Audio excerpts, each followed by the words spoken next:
I hope you had fun with that exercise.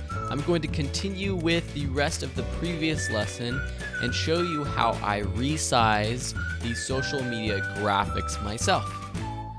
Now let's go back to our social media screenshots over here, and we'll just resize all of these. If I double click these, I can resize them. You can put them in different parts on the screen. If I want to make this disappear so I can see the layer beneath it, I'll just turn off the toggle on and off button. So let's just double click this top one. Make sure we're double clicking the top one. If you don't get the top one, because this one is, then select the next one and let's just resize a little bit down. Move it to the side, to the right. With this next one, we'll just turn that top one off. We'll take our next one and move to the left a little bit, decrease the size, something like that.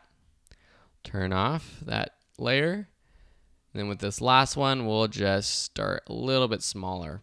We're going to be adding some animation to it later. But if we just line them up one after the other, we can do that. So we'll have, that's what I did. First day I got one pop up. 100,000 views. And Let's turn these on. 1, 2, 3. I got 100,000 views. The next one pops up. The next one pops up. And then the next one pops up. Something like so. So that's what I did. First day I got 100,000 views. And then the next day I got 1 million. We're getting all this love and encouragement. So we're seeing all these things pop up at the same time, and then they'll all disappear right there at the end. We'll learn how to add some transitions in the next couple lessons. But this is the motion tab. This is how you move things around, and hopefully that gives you some ideas for moving around your clips.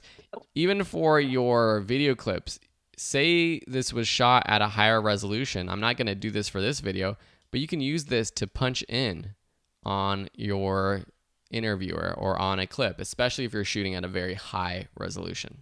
All right, those are just a few ideas. We'll see you in the next lesson.